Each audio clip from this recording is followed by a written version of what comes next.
kill it with the beer.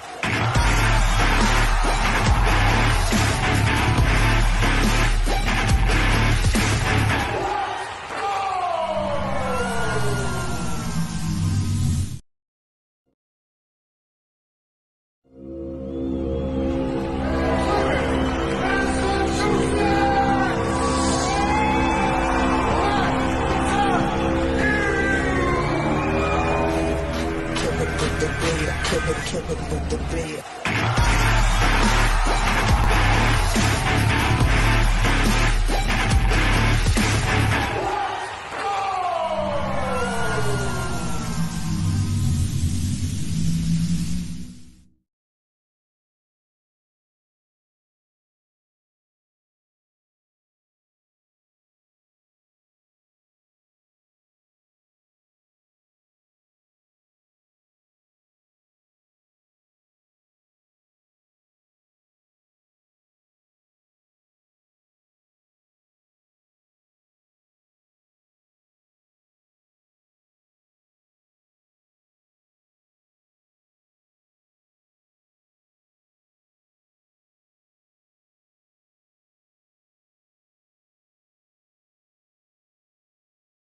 Not to be missed. We've been muted this whole time, so cheers. Don't everybody. worry, I've repeated myself 57 times already, doing different little promos. Cheers, everybody! Happy Fight Week.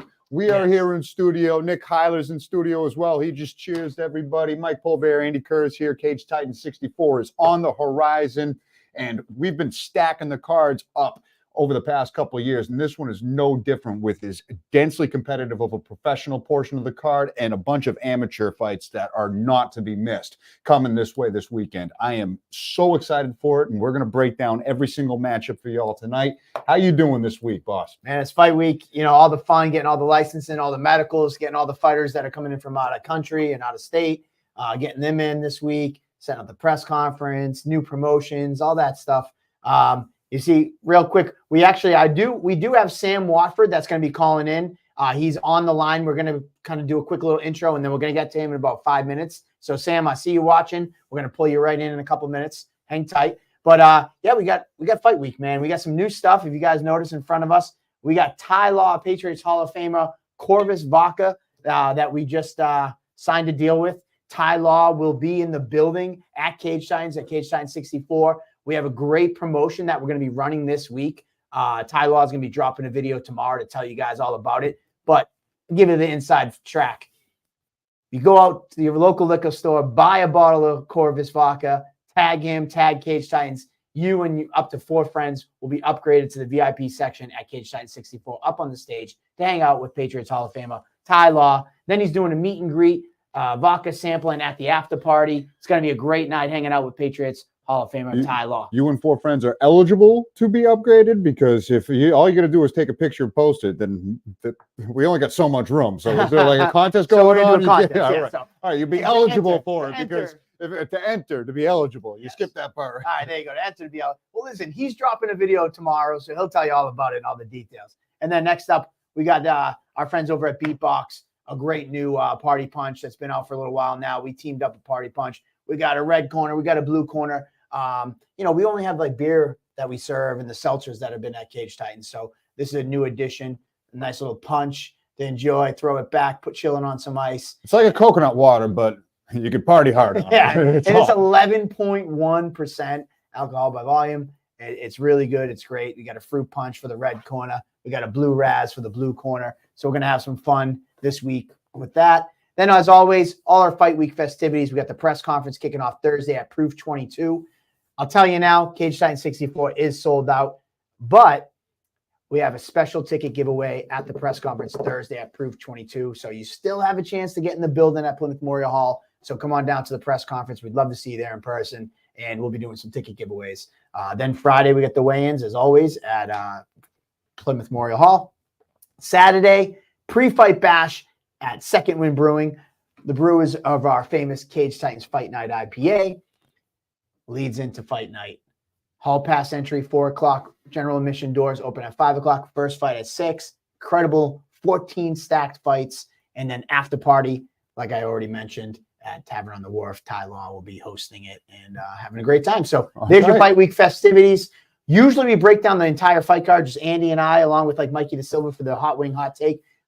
Big Mikey's at work tonight. He couldn't get the night off, but we're still going to break down the fight card, and we're doing something special. We actually have Sam Watford, one of our competitors, fighting this upcoming Saturday. Mm-hmm. He's going to come on and talk about his fight. And it's like kind of a long overdue thing.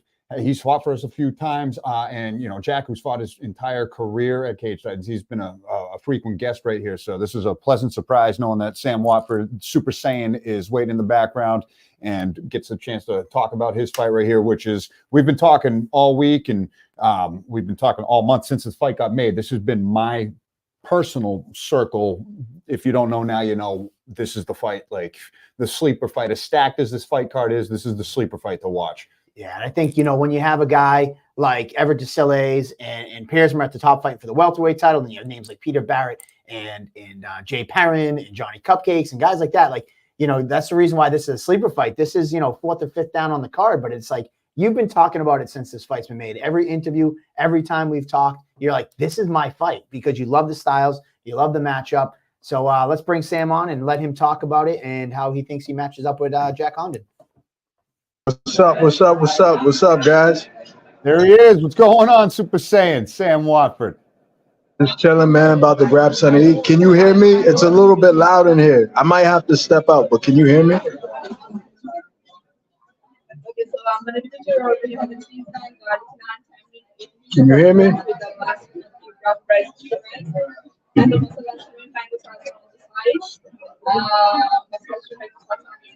White rice. Let's try. Yeah, go ahead. Let me step out. Can you hear me? It's very hard. Yeah, it sounds like there's a bunch of people in the background. He's getting some fuel. What are you eating? Are you out to dinner? Let's see. All right. Hey, can you hear me now? Is that better? That's much better. All right, my bad. I'm grabbing something to eat. It's late. I'm hungry. I've been moving shit around all day. What's up, guys? Talk to me, man. How y'all been? Doing great, Super Saiyan, man. It's fight week. Excited for this. Yeah. This is one of those fights that I am super stoked for. I love the style. Yeah, you should be. Everybody should be. Yeah. As they should, man. How you feeling coming into this fight week? I feel good. You talk to us. I feel really good. Say what? And now it's your turn to talk to us. That's why we have you on. Okay. Yeah, well, I feel good. I'm ready to fight, honestly. I'm just ready to fight. I feel good, We out there changing a tire? Is that part of your workout routine today? Sure. Believe it or not, it is, man. It is. You'd be surprised. That stuff is underrated. Different kind of. It gives a different kind of workout. So talk to us a little bit. You fought for us a few times, but like you're kind of the unknown to the Cage Titans community. You just swoop in on fight day. You jump on the scale. You show up and fight. Tell us a little bit about your background, how you got into fighting and your traditional style that you have. So originally, when I was younger, we used to play fight a lot, like play wrestling. We used to do like body shots, like go 30 seconds body shots. You guys, I don't see you no more. You still there? Can you hear me? Yeah, when you talk, I bring you up full screen so they can all see you. Okay, bet. Got you. Yeah, so like when I was younger, when I was a kid, I got into a few fights. I didn't win them all. I didn't lose them all neither. I definitely whipped ass. Got my ass whipped a few times. But like when I was a kid, we used to go to the body. We would play fight a lot. And we'd wrestle, play fight wrestling and stuff like that. And then like I remember like when I was around, I want to say 12, 13, my dad had showed me a movie called Enter the Dragon. And I just thought it was dope, man. I thought it was so dope. I thought it was so fire. And from there, I already had like fighting, but I wanted to like learn like what martial arts was, like, like how to kick and punch like that and stuff. And I also thought boxing was pretty cool, like Muhammad Ali. And from there, I just started training. I met a guy and he started teaching me like a little bit of JKD concepts. And it was only for like maybe a year, a little bit of Tai Chi Chuan too, intermediate level.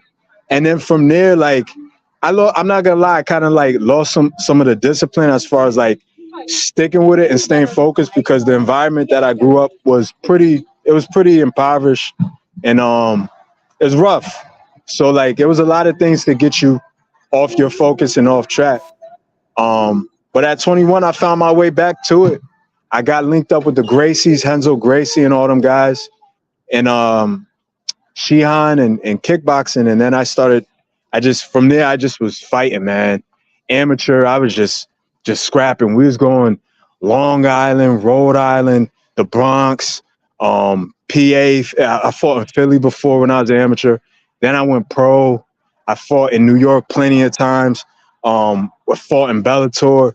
And then, you just keep going. You have your ups and downs, but you just keep rolling.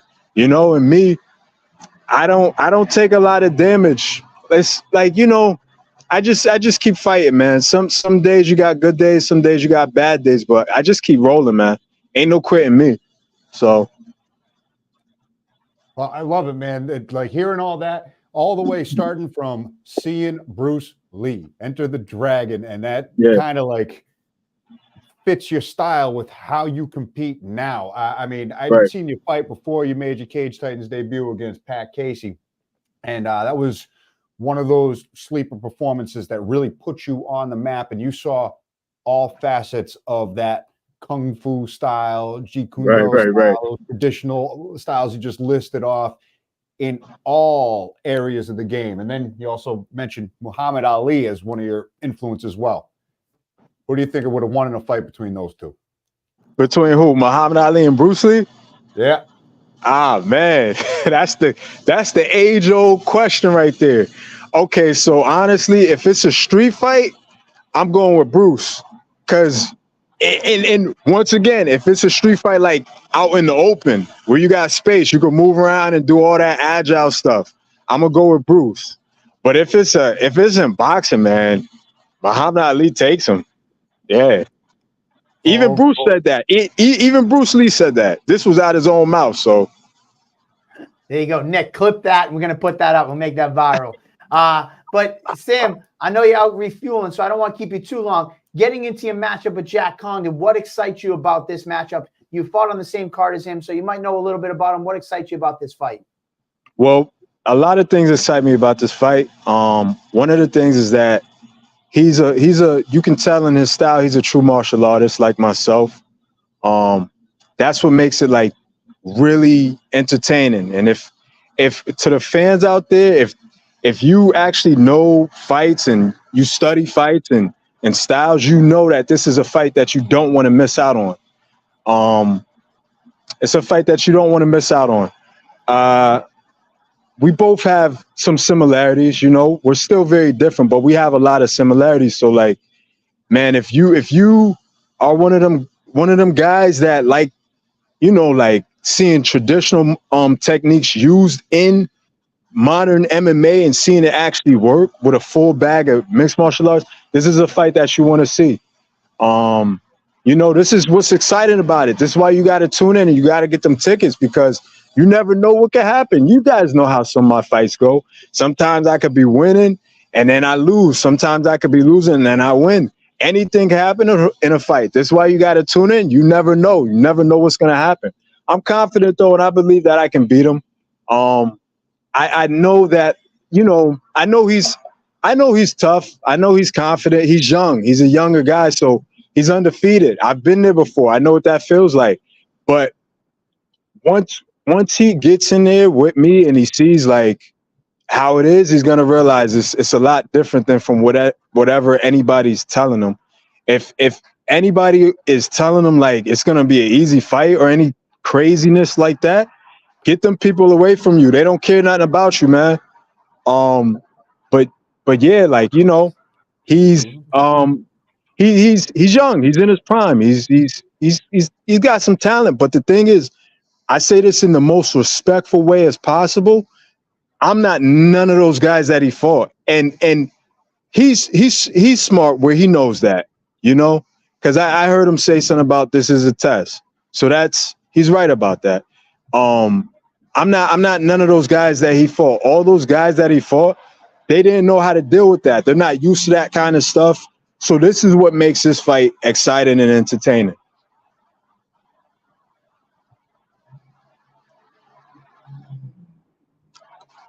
Can't hear you guys. Oh, we were muted. I'm stoked, man. It's very rare to see some with that kind of traditional background in MMA taking on any kind of opponent. And I like how both of you are excited, have the mutual respect, and are hungry to get that win Saturday, facing off against each other with both of that traditional background. So, I mean, I got nothing much for you else than that, other than it was great to finally have you on, Super Saiyan. This is your stage. This is your opportunity to shout out any training partners, sponsors, anybody that you want to give accolades to for this fight camp. And last chance to pump out why they should tune into your fight, but you pretty much already hit all that nail on the head. Yeah, I just want to thank the Lord. I want to thank God for just keeping me here, keeping me healthy, and for being able to still do this. I also want to thank a lot of my training partners from along the way. There's some guys I still train with, some guys I don't. It is what it is. Everybody that I pretty much started with. Also, I want to thank the veterans in Milford, Veterans Association in Milford, support the veterans out in Milford. I also want to thank the community, want to thank a lot of my family, my friends, teammates that I've trained with and stuff like that. So tune into this fight, man. You got to tune into this fight because I'm coming to bring it. So this is the thing. You never know what version you're going to get. So tune in, man. If you miss this, you're crazy. You're out of your mind. I don't know what you're doing. Listen, let her go. Let wifey go see the fight. Get her some tickets. Let your girl go see the fight. Don't stop her. Like let the people go see the fight, man. Buy these tickets. You know I'm coming to bring it. Every time I step in there, I come and bring it, man. So tune into this fight. It's gonna be exciting. I can't wait. All right, my only question before I let you go, so you go eat. 3 times you fought for K-Shots. I've never seen you at a weigh-in. Will you be at the weigh-ins? I'm terrible. Yeah, man. I'm gonna be there. I gotta be more professional and stuff like that. I'm gonna be there. I'm definitely gonna be there. I wanted to be there for the what's it called? The presser, but I don't think I'll be able to make that. But I'm gonna be there for the weigh-in, man. I got you, Mike. I got your hotel for Friday. I got your hotel for Saturday. The weigh-ins, I'm going to tell you, start at 9 o'clock, so you're there by 11. But it really starts at 11. Be there at 9 o'clock, so you're there by 11. I need new pictures, man. I keep using the same tired-ass picture of you. All right, man. I got you. They're going to drag me to the weigh-ins. I got you. I'm going to be there, man. Right. I'm going to see y'all there. See you on Friday. I'll see you, Super Saiyan. Thanks again. I can't wait. Thank you. Take it easy, Sam Watford. Later. All right, there's my man. Long overdue to have him on. Yeah, good time. I'm glad he hit us up. Sorry, I'm slow on the unmute button today. But yeah, man, this guy, I got to tell you. So the joke that I, kind of saying like, hey, you got to be at weigh-ins. Like, this kid's fought for us 3 times. He's not come to a weigh-in, and he just shows up on fight day, gets on the scale at the weight class, and usually under, and then just goes in the back room and then fights that night.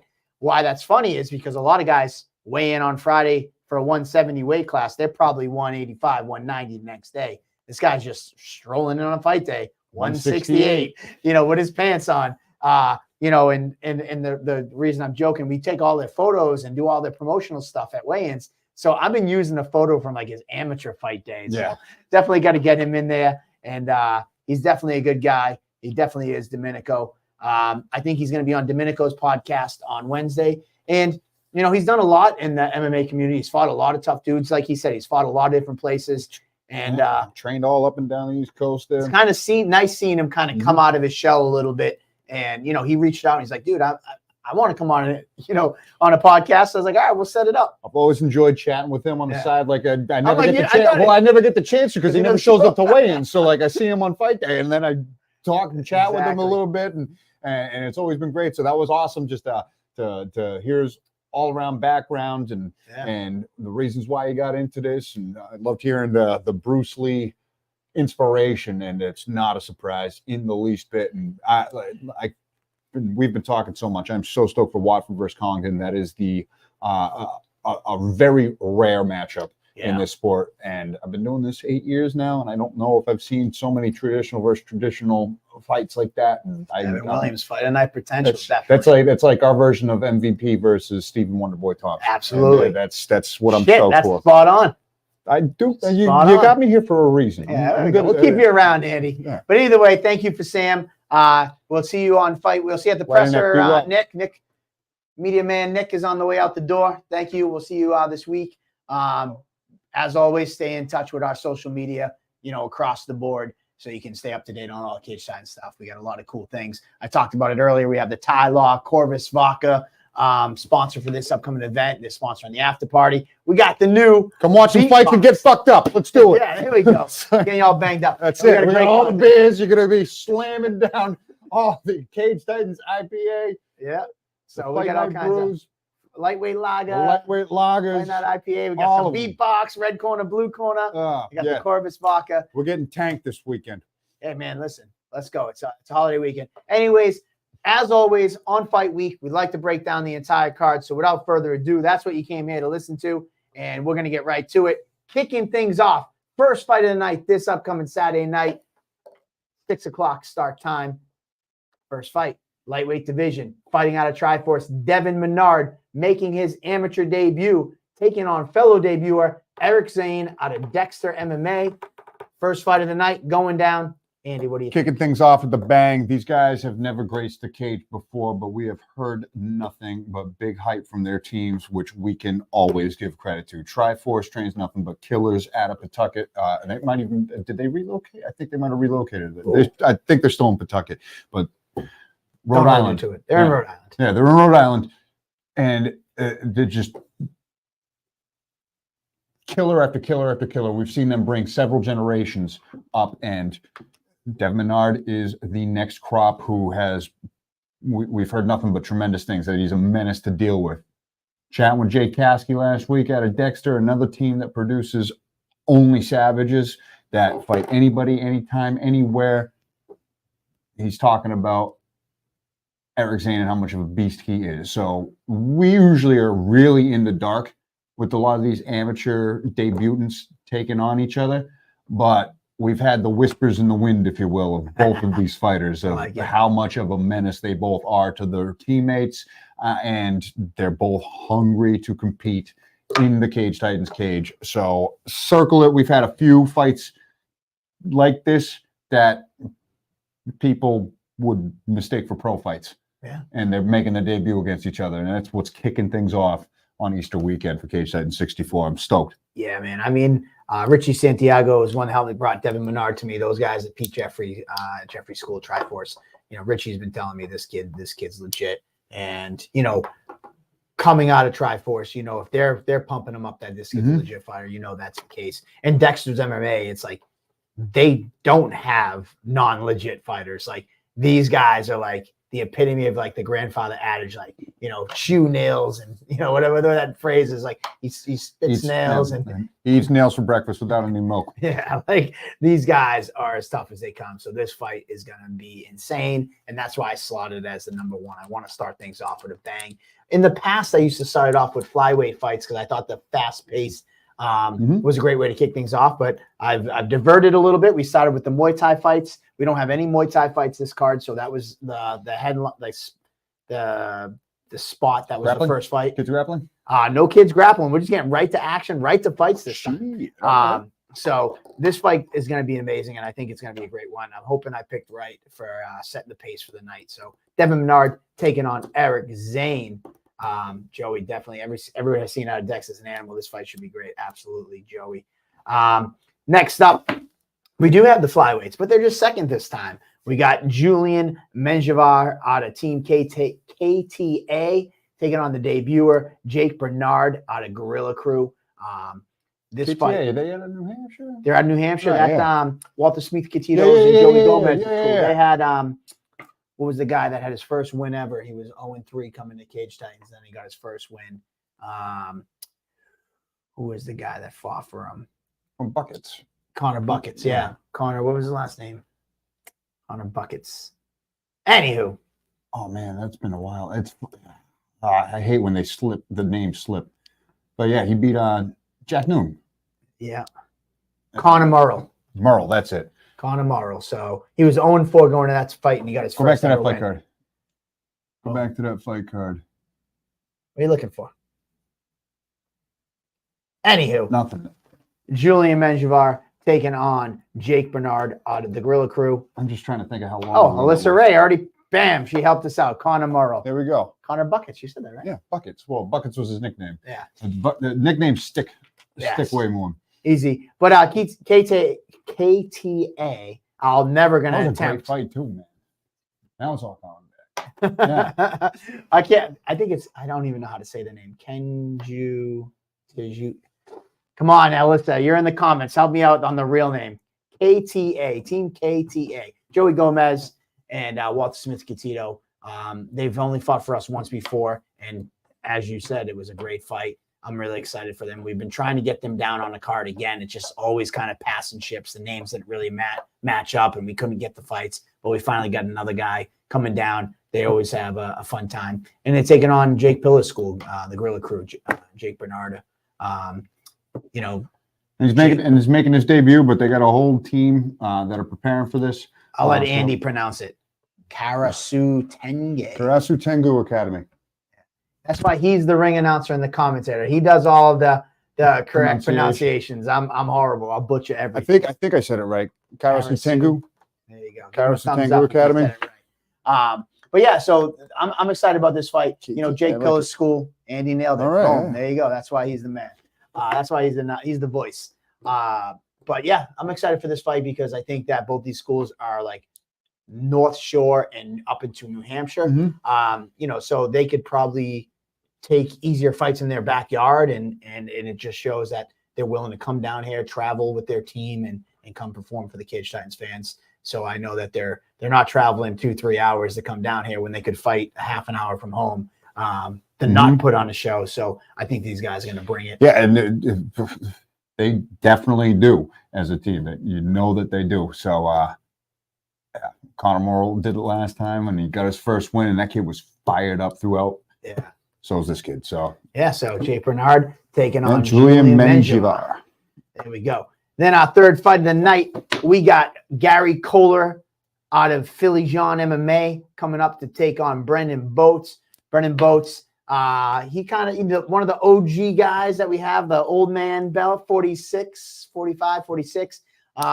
You know, he's taking a loving MMA and his kids training it. And he did it as a bucket list guy kind of thing. And then he eventually has now turned into as like a way to, you know, raise funds for some of his friends who've become sick. This time he's raising money for cancer for a friend. So this is a fun fight for him and Gary Kohler.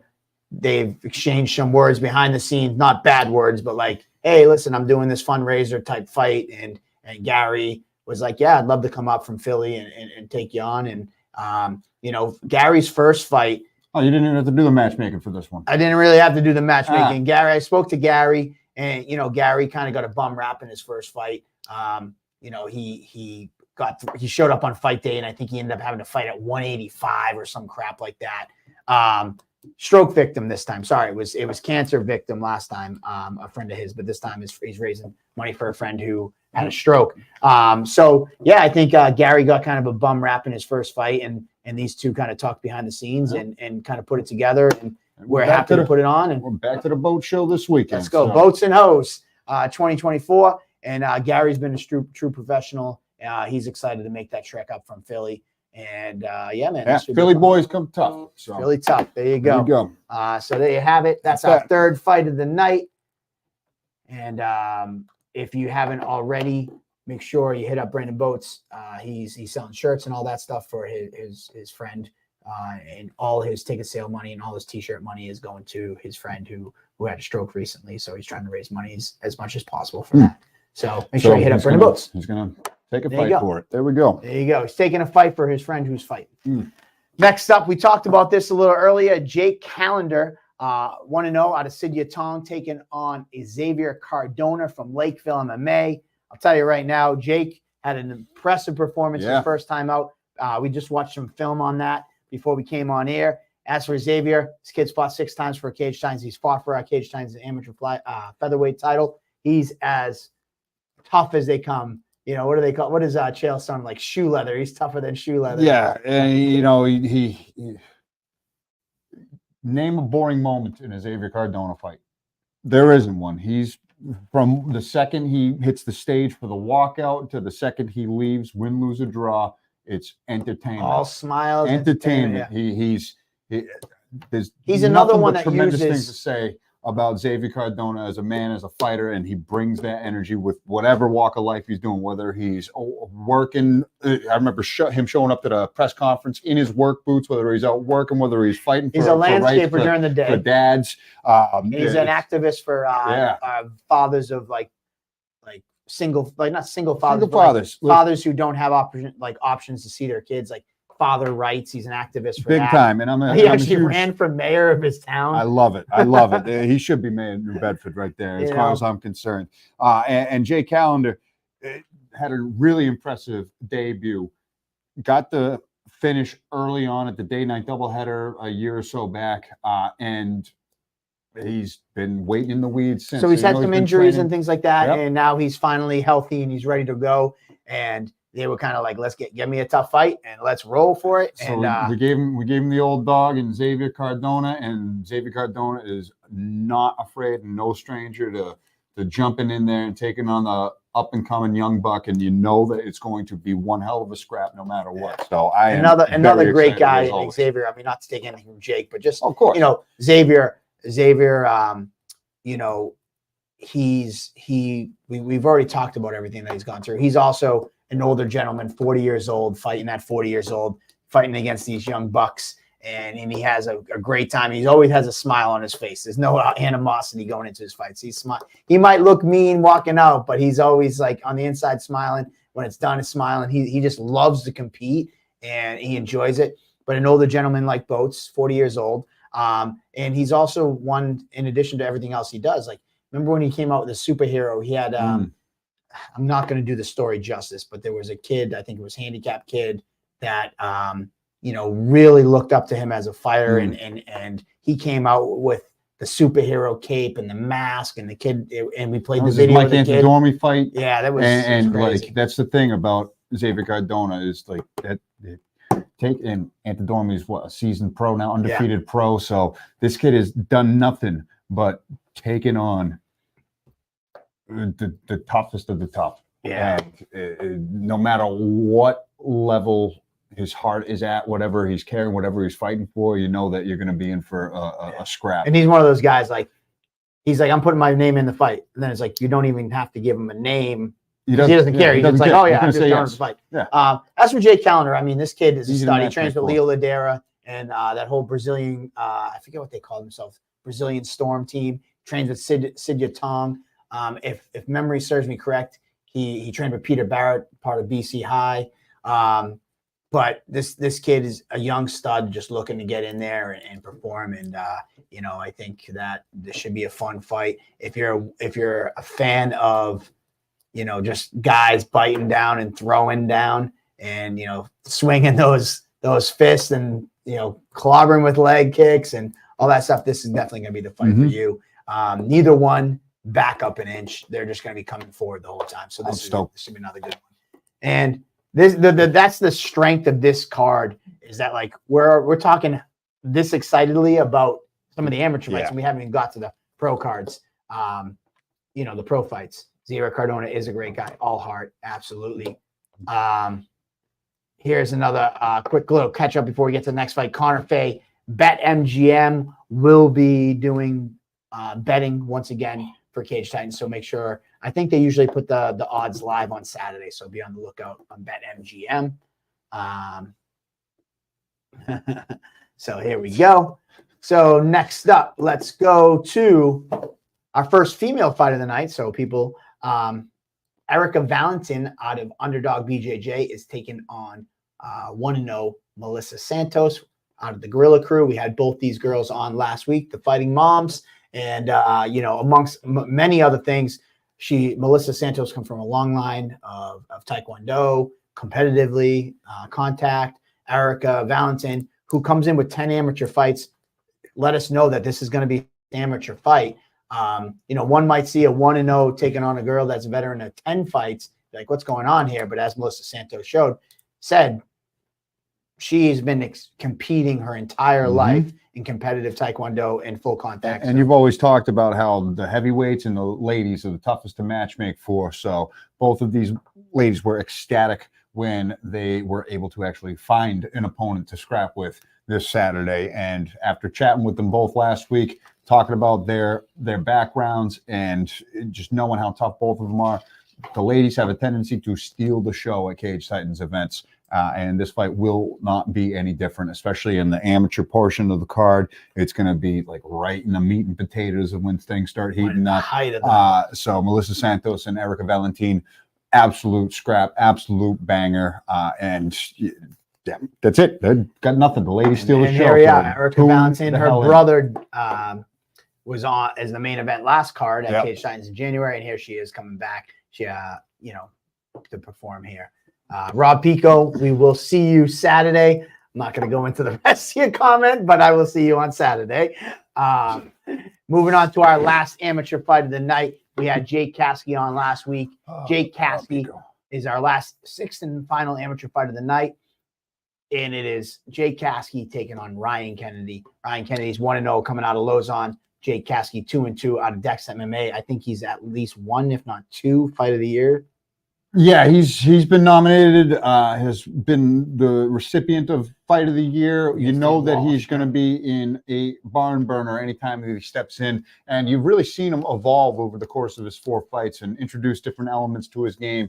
Someone who's, even when he wins a fight, is very, I've seen him very critical of himself, and you know that he uses that to motivate him in that gym full of killers down in Connecticut at Dexter's MMA. So to see him improve fight after fight, jumping in to take on the undefeated Ryan Kennedy, who was in one hell of a scrap, caused a major cut in his opponent and ended in between rounds. But you know that he is pretty much impossible to put away. You know, he's got heart for days. You know, he trains at one of the best camps around, and he's taken on someone with 4 times the amount of experience without a slight of a hesitation. That's why this is the final amateur fight on Cage Titans 64. You know that it's going to be a banger, guaranteed, certified, because both of these guys have been in the trenches in the worst spots of a fight, and they don't quit. They still dig deep, and they still try to find a way to win, and then meeting up against each other. So,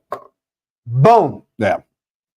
Our 6th and final I'm stoked fight of the night on this 14th fight card. All these amateur fights are bangers. I mean, there's no duds on this card. We're excited for all these fights. These amateurs are setting the stage for the pros. We're gonna end the undercard with 1 pro fight. So the last fight on the undercard is gonna be returning Jacobo Opito from Back to Basics. Back to Basics. Jeff Perez's new school. He's representing those guys, and Jacobo Opito will be taking on Seth Bassler out of Vince.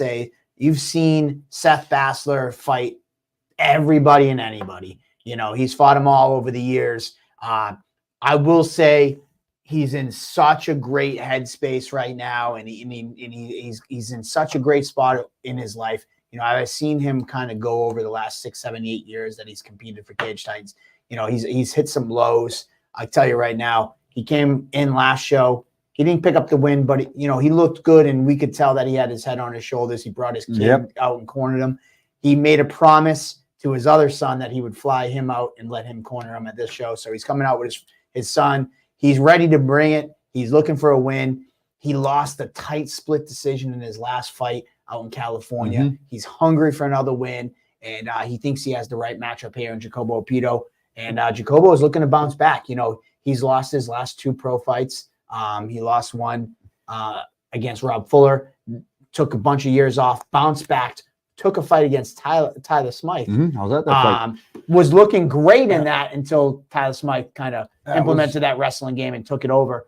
So Jacobo's looking to bounce back here with a win too. So both guys are hungry, looking for wins. This is our final fight on the undercard. Basler's been active. You know, he's got heavy hands, and, you know, he's only fought like the toughest of tough competition. You look at the repertoire, Andrew Valdina. He's fought Manny Bermudez was, I think, his first fight. Manny Bermudez The last fight Manny Bermudez had before he got signed to the UFC was Seth Basler. Yeah, so you know the Johnny level Cupcakes. you know the level of competition that he has faced off against.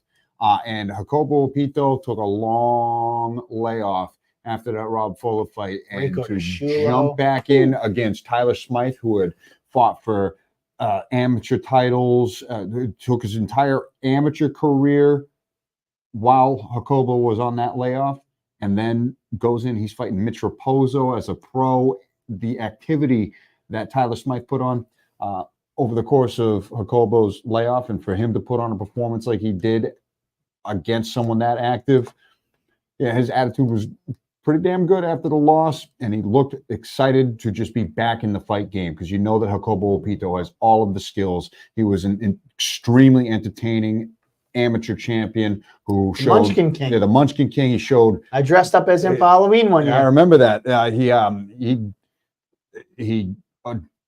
I love the way the kid strikes.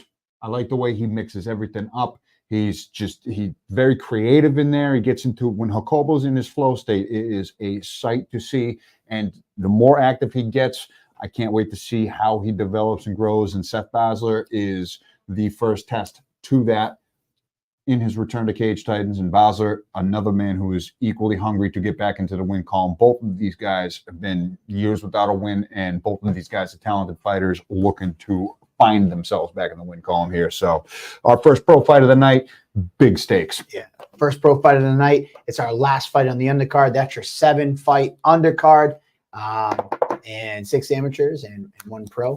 And I think they're really going to set the stage. Man, nicely. it's like, that's how stacked this is. The return of the Munchkin King is just flying under the radar as this fight week approaches. I love it. That's how awesome Cage Titans 64 is, and it's so exciting already. And we just finished the undercard. Yeah, That's a card. yeah. Hey, listen, man. That could have been a card. Cage Titans 64. We're doing some big things here. At intermission, we have fun things planned. We do? Yeah, we always got fun things planned. What are we doing this I went time? out. So for those who don't I don't know these plans. the t-shirt cannon was a fan who bought it, and was like, I bought my very own t-shirt cannon. It's getting delivered this week, so I'm pretty stoked about that. We got it. We got our own t-shirt cannon. We're gonna have Ty Law, Patriots Hall of Famer, there at intermission. He'll be bringing some Corvus vodka goodies and stuff. We're not shooting out to shooting the bottles crowd. of vodka. No, bottles of vodka that going would into be the bad. crowd. But he'll be in the cage shooting some t-shirt cannon and stuff like that. We got some other fun giveaways at intermission. Sergeant Hill will be honoring some soldiers. Sergeant Hill from the National Guard will be doing some honoring the soldiers at intermission as well. And that will set the stage for our main card. And our main card, kicking things off, is a banger. You love this fight. I'm going to let you do the honors. Hey, the lightweights kicking off the undercard and kicking off the main card. Got a couple of guys riding high off of their last wins. Jake Hicksonbaugh, the hitman, coming back from Rochester, New York, taking on Miguel Mother Evan Savizin out of Lakeville MMA. And both guys are no stranger to the Cage Titans community. We've seen them scrap time and time again through their ups and downs, seen them grow as fighters, and here they are meeting against each other. I love it. I love that Jake Hicksonbaugh is taking on an undefeated prospect, an amateur champion who is jumping into the deep end as a professional right now. Coming off of his first win where he overcame some adversity and was able to get the first round finish, Miguel Savizin jumping right onto the thick of things, taking on someone with 5 times as much professional experience, someone with all finishes on his record. And Miguel's got that dog in him that wants this kind of tough competition, wants to take this fight into the deep waters, doesn't care how good Jake Hicksonbaugh looked in his last fight, wants that win over someone with 5 times the amount of experience, and Hicksonbaugh looking to just jump right back into the deep end of the trenches and take on someone with so much hype as a young prospect in Miguel Savizin. Awesome way to kick off the main card. Yeah, I mean, it's a great opportunity to quickly throw a quick plug. As Connor asked us earlier, BetMGM will hold the odds on pro fights only. So perfect opportunity. Insert that here. Our first pro fight on the main card. Why I love this fight is quite simple. The days of old where people would protect their records and just ask for the easiest possible fights they could get in the early part of their career is over. Both of these guys have shown that. These guys have fought anybody and everybody that's put in front of them. Miguel Savesin had a murderer's row as an amateur. Won the title against Pafal, had a huge fight against Sergey Paransuko, undefeated, where he lost a split decision. These guys, and then as for Jay Kixenbaum, this guy's fought Aaron Hughes, fought Jerry Muse, just at Cage Titans alone, never mind, what else he's done. These guys are true fighters that want to test themselves to see where they are at. I love it. I love when fighters do this because it's just amazing. They're not fluffing. They're not, kind of padding their record. They're like trenches. They're like, let's go. And every one of their fights they've had in their career are tough. And this is no exception. This fight is insane. I'm sitting here thinking, first fight I'm of the like, night. both of these guys get fired up in the announcements. I'm going to lose my fucking voice on that one. Can't lose your Just, voice. I know, that's what I mean. Is I'm going to be so amped up. They're the fist bumpers. Both of them fist bumpers. Both of them screamers. They're both let's go. Screaming in your face? Oh yeah, both of them. Who's the most intense announcement that you've had? There's different intensities. A bunch of different intensities. Give me one. Jeff Joy is pretty intense in there. I'd always say Shanus is one of the more intense ones. Gilbride's intense.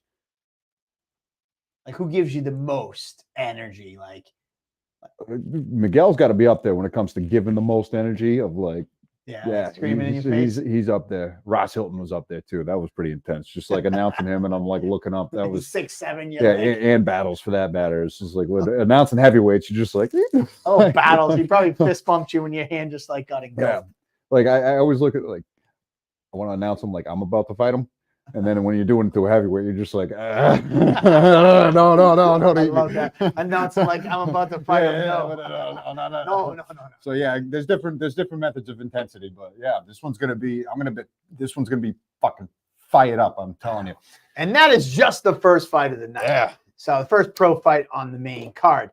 Coming up next, debut that we've been long waiting is the pro debut of Brody McDougall, who will be taking on Oscar Vera.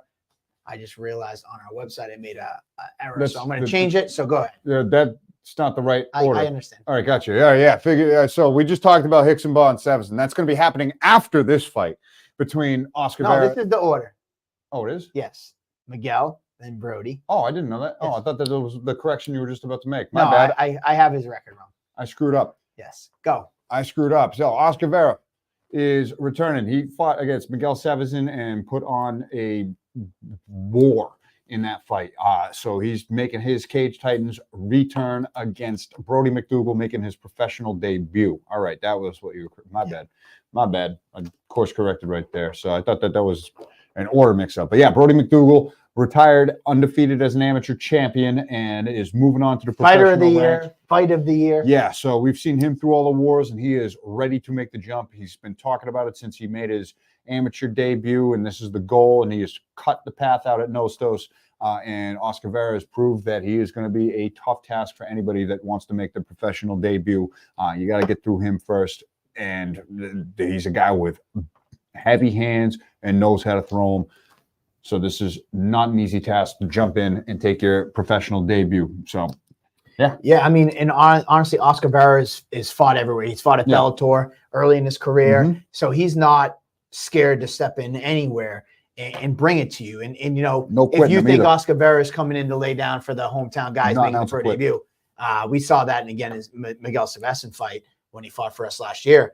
He's not laying down for everybody. He's going to crack you in your skull. And Brody loves to throw hands, and Oscar loves to throw hands. And I think we're in for a war in this matchup, and I think it's gonna be a fun one. And Oscar's a big dude too. Remember, he was like he was 6'2", something like that, 6'3", big guy, long reach, and he loves to throw those hands. So be a very fun matchup. We finally get to welcome Brody McDougall to the pro scene. He's been waiting for this pro debut. Matchups are falling out, a little injury here or there. It's been a long time coming. He finally gets to make that walk for Nostos.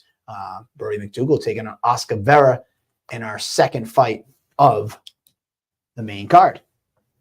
All right, and moving on, we already talked about this fight a little bit earlier on. We had Sam Watford on earlier, taking on Jack Congdon.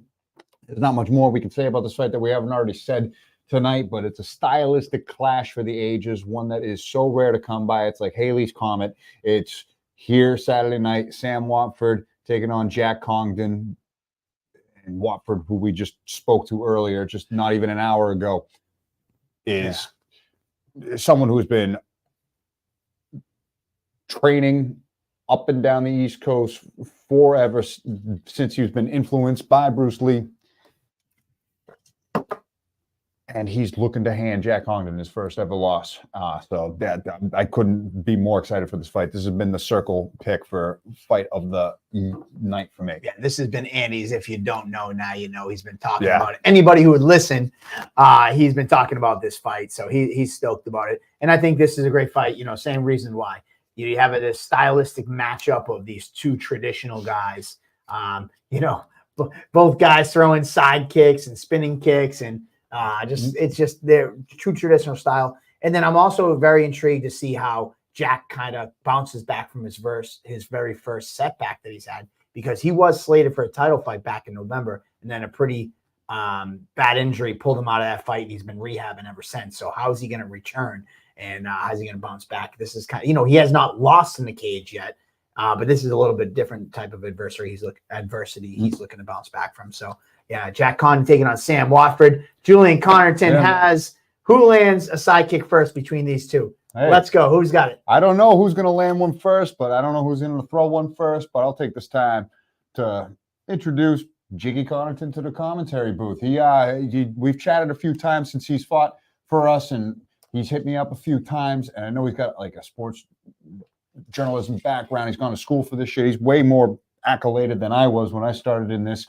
He's a scrappy fighter, and yeah, I want to give him a shot in the commentary booth. We've chatted a few times, and this is the fight. We've had our entire commentary team pretty much fighting on this card, and the rest Johnny aren't available. Cupcakes, no Parent, no Barrett. Richie's now your second-hand, right-hand man on the crowd. But he's done that the past couple of shows, and he does like. So I wanted him in the commentary booth. And he's doing his own thing. So, yeah, that's going to be the commentary booth this time around. And I'm stoked to see what he's got. He's already sent me all the notes that he's taking place in, and I know he's a smart So what's kid. the over-under, Julian, on sidekicks thrown? Let's go. We're an over-under in sidekicks. There we go. But Let's go. Jiggy in the booth. Joseph Fleming, Jack Conn's an awesome guy. Super pumped to see him fight. Jack is calm until fight day. Yeah, man, he is definitely like stoic, and then he just is. He's Jack is like he's stoic is the perfect word for it, because you don't even think that he's approaching a fist fight going into it, and then there's just a brief moment where he just explodes with I love intensity, afterwards, and then he fights. Post-fight interview, he's just like, you know, no big deal. Just back to being a gentleman. Yep, gentleman. Even though he doesn't like Gentleman Jack. Yeah, that's there you go. Still no nickname, Jack Congdon. No nickname, Jack. That might be his nickname. No nickname. Anyways, Jack Congdon taking on Sam Watford in our third fight on the main card. Next up, this fight is amazing. This could headline any card across the country. And here it is.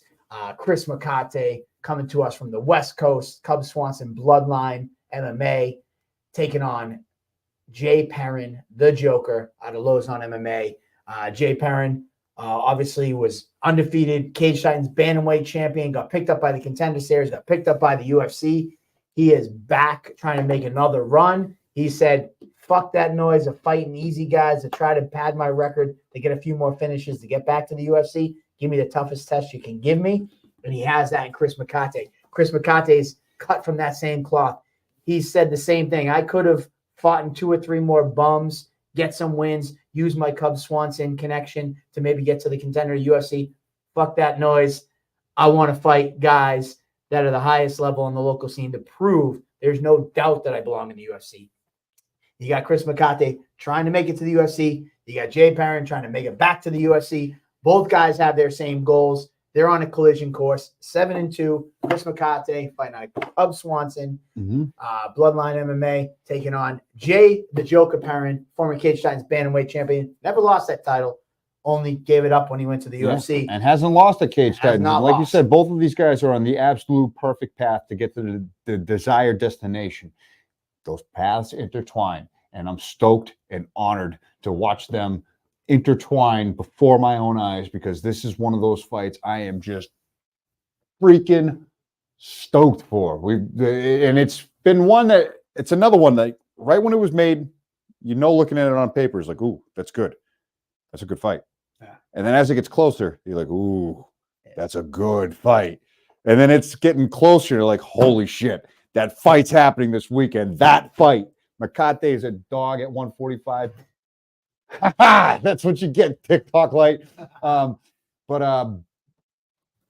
Hate that thing.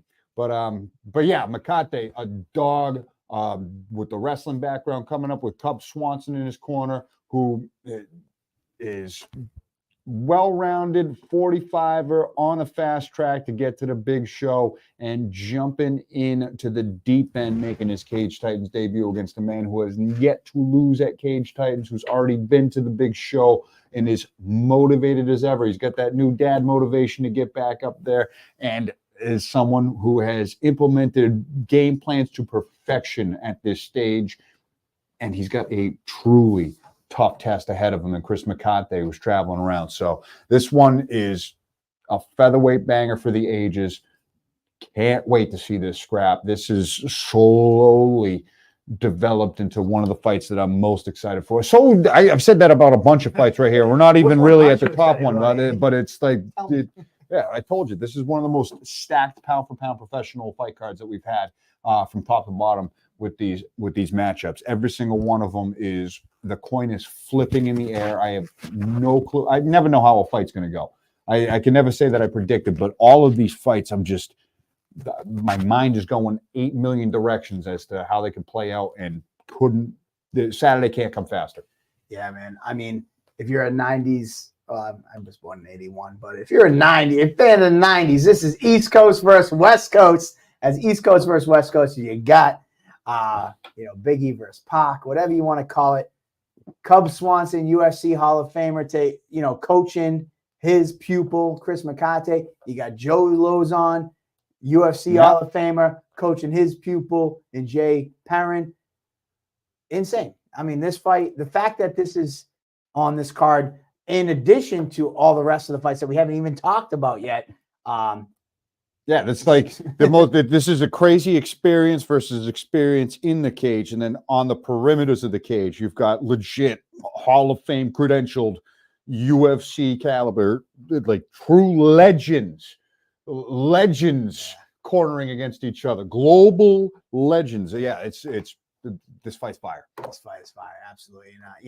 And Jay's done some interviews, and he's dabbling at 45, and he's hoping, and like this, the thing is, he's taking on a legit wrestler up a weight class. That's how fearless and confident Jay Perrin is, and that's one that you gotta respect, that he has always been that guy who's going to step in and take those challenges. Yeah. And I love it. I like, as much as I love calling fights, I love calling his fights as well. He's a blast to watch. His fight IQ is through the roof, and he is taking on a rigorous test. And Makate is someone who, after interviewing him, I'm excited to see him make his debut, because he doesn't give a shit that he's fighting someone who's never lost at this place. So yeah, all of the ingredients are sizzling in the kitchen right now, and I tune into the press conference on Thursday, or come down in person at Proof 22, because we'll have Makate and Perrin. God damn it! And we're going to have all the rest of the fighters that we're going to talk about from here on out: Jay Presley, Cupcakes Campbell, Tom Santos, Peter Barrett, Everett DeSille, and John Piersma. They're all going to be at the press conference this Thursday. So get excited about us talking about it, but then hear it for yourselves on this upcoming Thursday. Proof 22 for the press conference. Chris Makate versus Jay Perrin. Let's go. God damn it. God damn it. I might not make the press. I'm going to have to just quit my job and go to the press conference. Quit your job and come to the press conference. I might do that. You're working from home that day. Next up, Mr. Cage Titans himself. 25 performances inside the Cage Titans cage. Johnny Cupcakes Campbell. You've heard him in Cupcakes Corner. He's fought at Cage Titans 1 back in 2010. This kid's been around forever. He's fought anybody and everybody. He's held Cage Titans titles. He's done commentary. He's done in-cage interviews. He's done it all. He's on the Mount Rushmore of people who have done the most at Cage Titans from every facet of Cage Titans. And it's funny. We did a couple years ago. We did a Mount Rushmore piece, and we had Manny Bermudez, Johnny Cupcakes, Devin Carrier, and Peter Barrett. That was what was voted on as the Mount Rushmore of Cage Titans. I mean, obviously, over the years, things may change, but Johnny Cupcakes is the number one guy for the most amount of appearances inside Cage Titans. He's back. He's had a little bit of layoff, and he's taken on the very tough Jay Presley. Jay Presley has moved up from Florida. He was training with the party down there as an amateur. He's honed his skills now up here at Mike Kelly's school. They're building a nice little team there. We've had him on the podcast.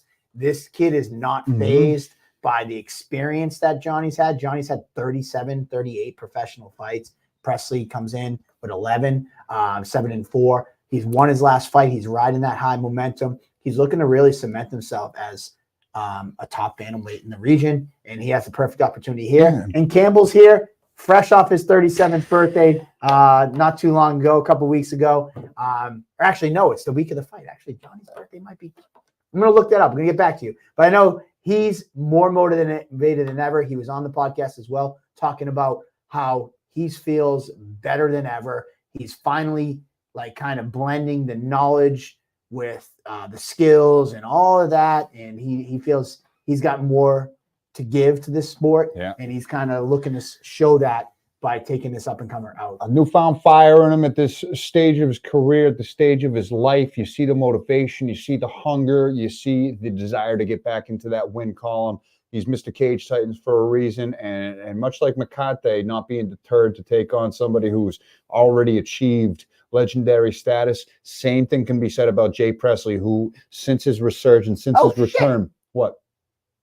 It's Johnny's birthday today. Happy birthday, Johnny Cupcakes Campbell. But much like Makate, Jay Presley is not deterred to be taken. I just looked at his eye exam that he turned in today. Gotcha. Let me just make sure it's not the day of the exam was not today. Nope, date of birth, 3/25/87.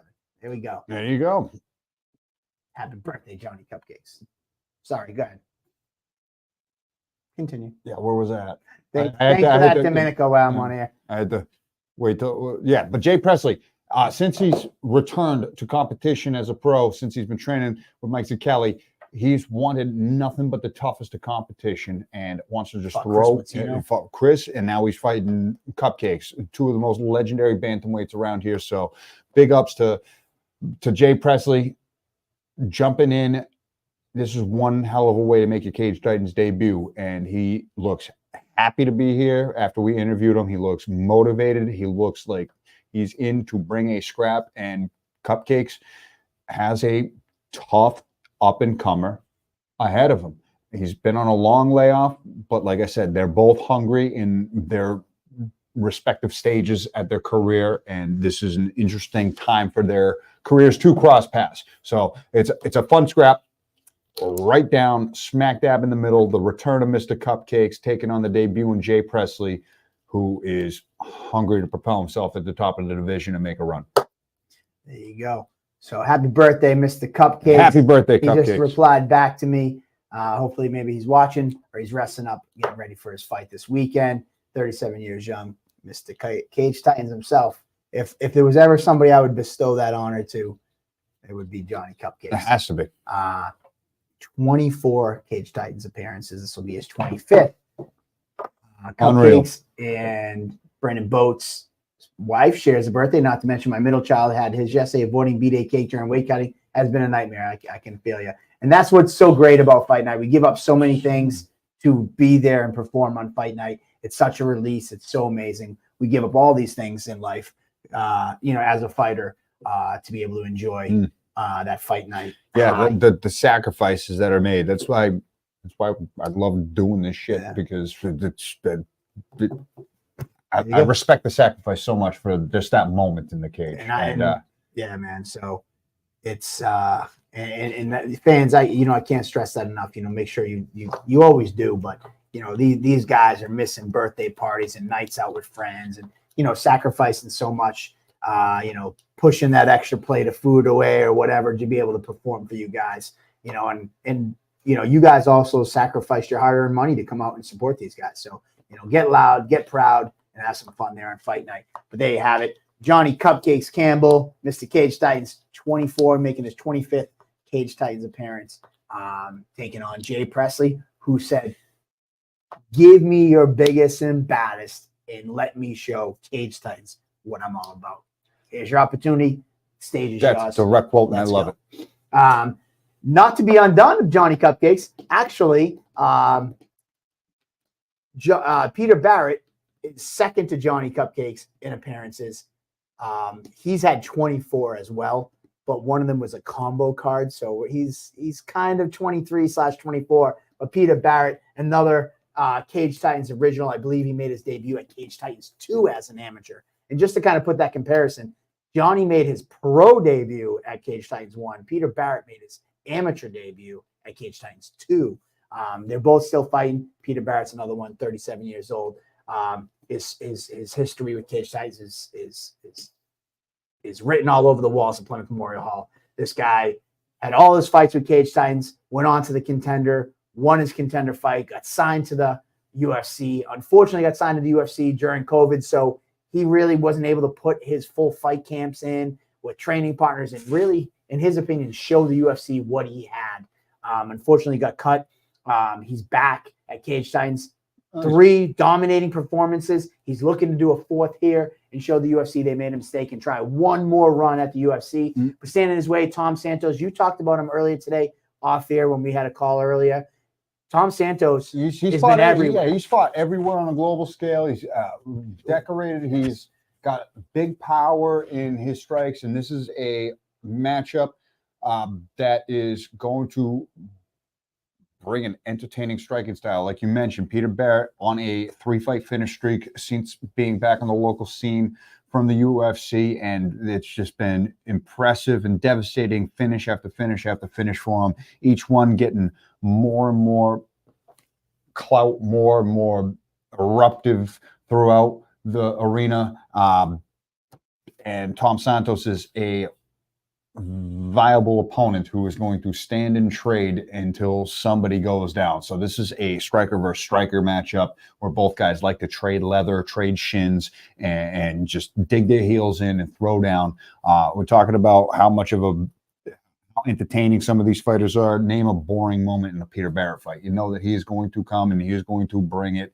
Win, lose, or draw, it does not matter. He is right up there in the Cage Titans Mount Rushmore for a reason, because of the incredible career he's amassed at Plymouth Memorial Hall. That is his home, and Tom Santos, flying all the way up from Brazil, wants to silence that crowd. He is someone who has done that throughout his career at different venues across the globe, silencing crowds where he's traveled to. So this one is a banger of a co-main event that is sure to be absolute dynamite when the fists start flying.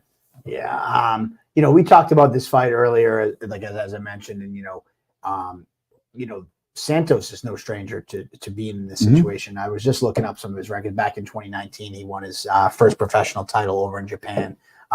This guy has fought anywhere and everywhere. And you mentioned, like, don't be fooled by his performance at the last Cage Titans where he took on DSAB. DSAB had a very strategic approach to that fight. Took it right to the ground. It was able to smother him and pick up that victory. And DSAB looked great in that fight and absolutely dominated that fight. Santos. And as for Santos, like in this type of fight, what we were talking about is, Barrett is a guy who's going to stand and trade. He's not going to go with that wrestle heavy, take you down, kind of smother you.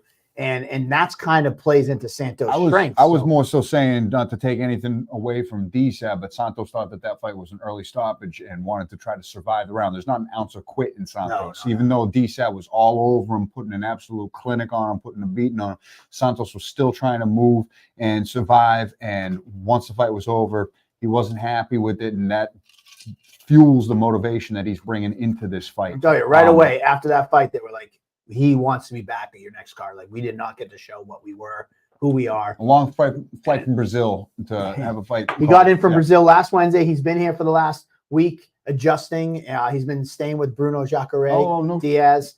They actually knew each other from Brazil when Bruno used to live in Brazil.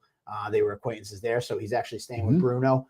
And Bruno's been a professional throughout because obviously Bruno trains with Peter Barrett throughout his career, They were like, listen, I'm going to help them out, but they when they see each other at practice, they stay away from each other, Bruno and Peter, and it's been all professionalism. So Peter Barrett taking on Tom Santos, and shout out to Tom Santos' manager Ed, the only manager in my life. He actually gave me a thank you note and package, and he went to the store and got like photos printed.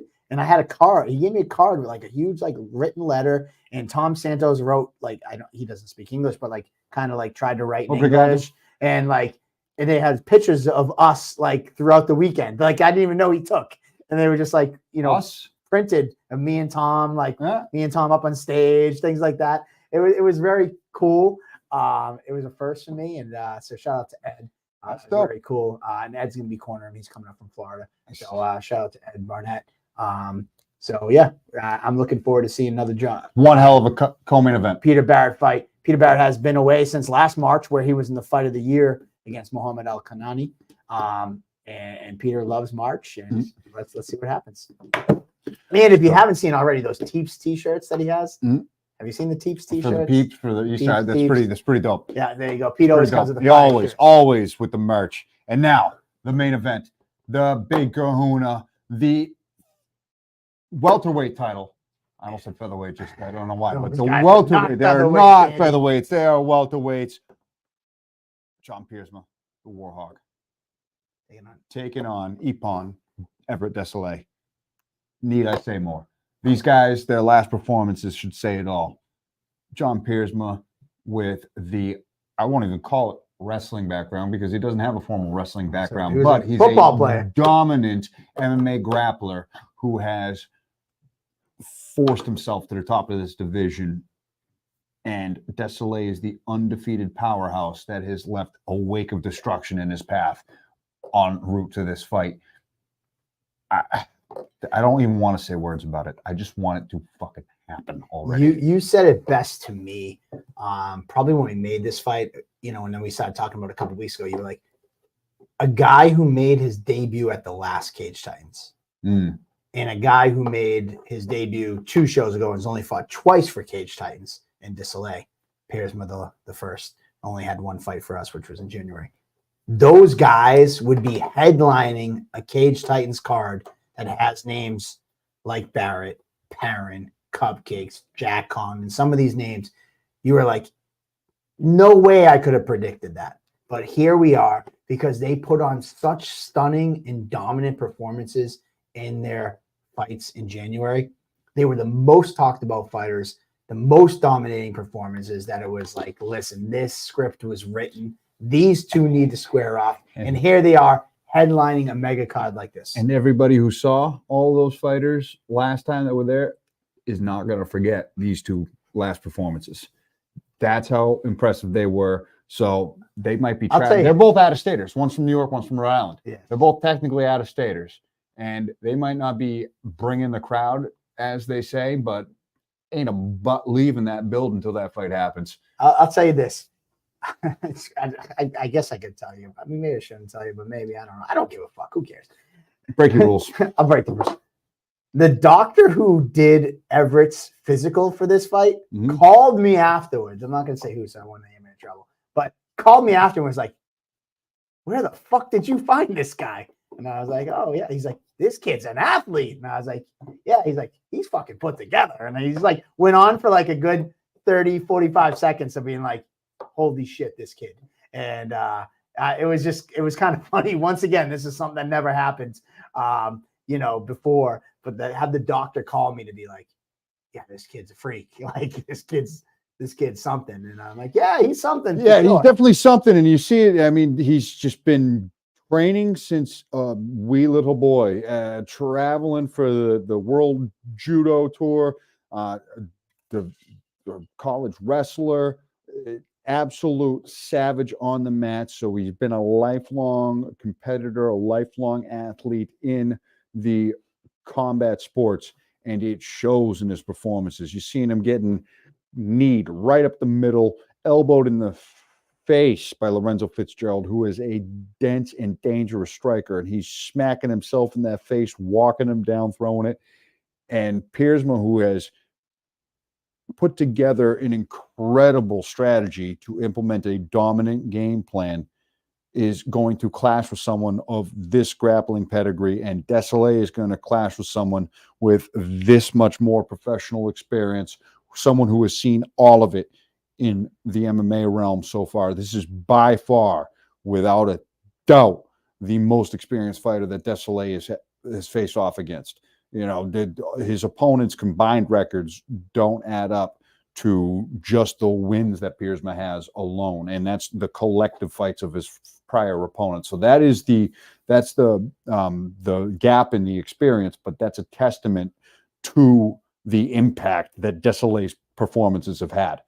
That's how dangerous he is. That's the weight that his prior to his MMA career, all of his credentials there, that's the weight that carries, and it makes for an insanely intriguing matchup because Piersma is the force to be reckoned with at 170. He has proven himself to be at the top, and this kid at Desailly, undefeated at 3-0, is it's the young prospect versus the seasoned grizzled vet, who are both rightfully so at the top of the division. And many people speak that Piersma is the best in the welterweight division locally, and he's a fight away from going on to the UFC. He had a setback, but he bounced right back. 7-2. He had he lost the last fight before this past one. Where he bounced back, won. He looked absolutely dominant.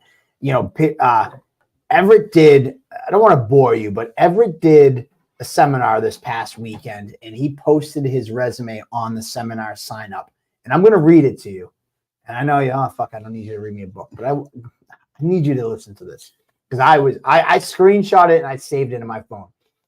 Everett Ipon Desailly, wrestling, high school record 154-6, two-time Rhode Island state finalist, two-time state champ, four-time New England qualifier, third, second in New England, and a New England champion. So he won a third place, a second place, and he was a New England champion.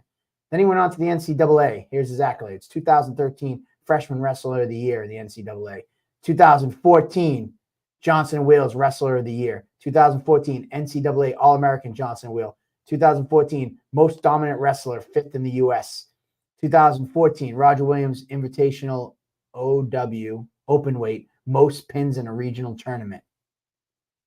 Thought I was done, right? Judo, 3-time Senior National Champion, El Salvadorian World Champion, 2-time Argentina World Cup Silver Medalist, 2-time Chile World Cup Bronze Medalist, 1-time African World Champion Bronze Medalist, 4-time World Team Member, 7th Junior World Championship Cape Town, Africa, 3rd degree black belt, Sandan.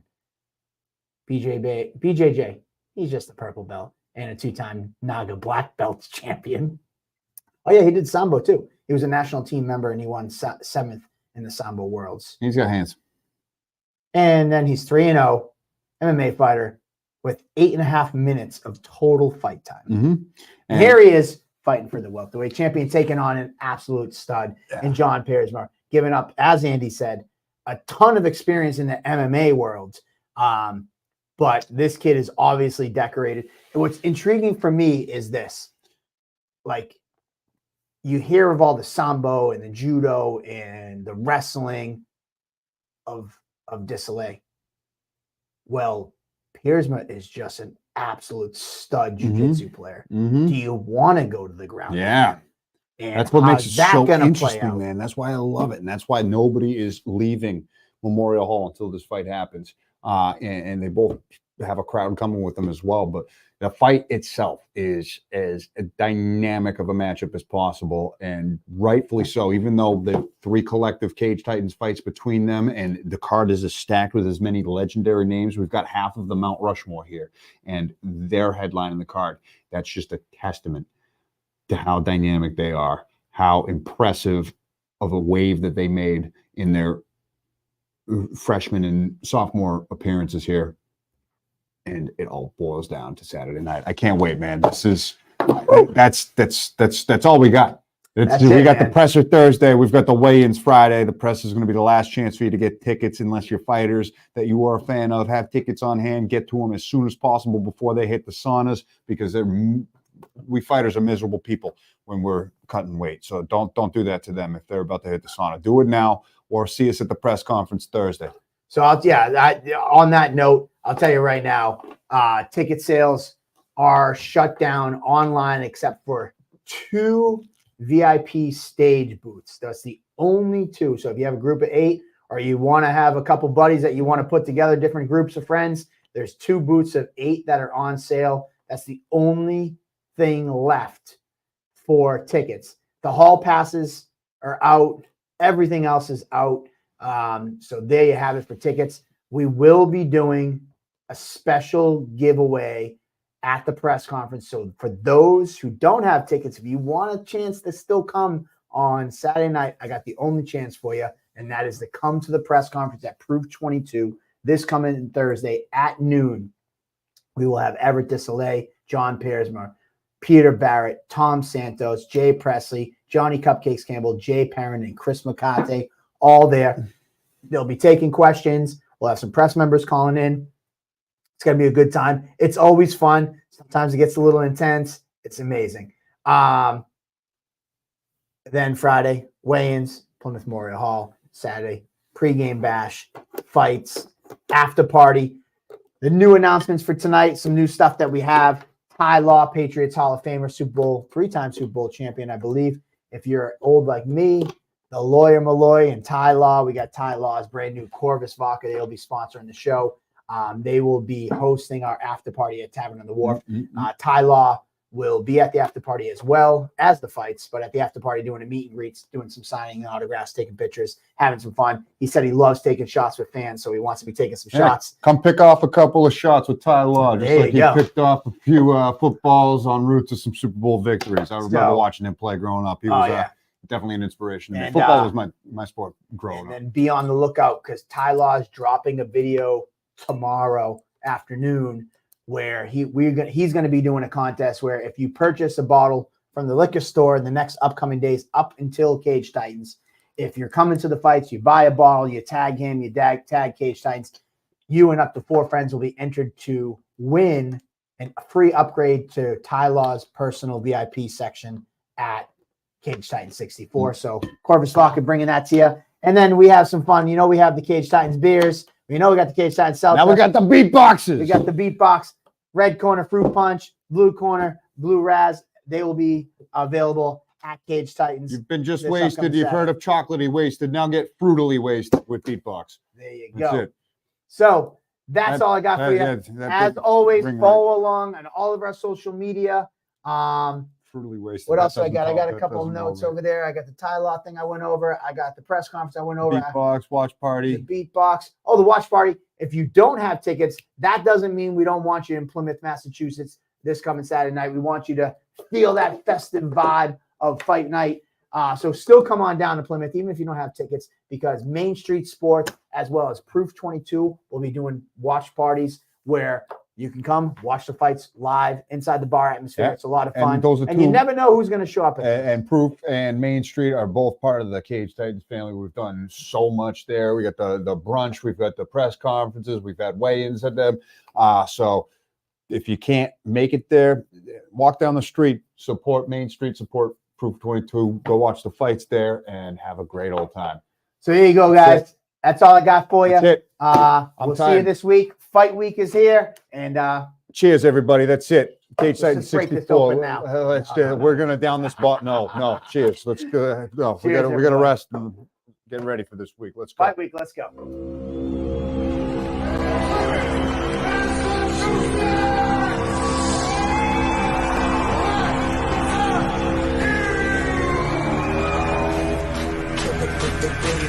Kill it with the beat.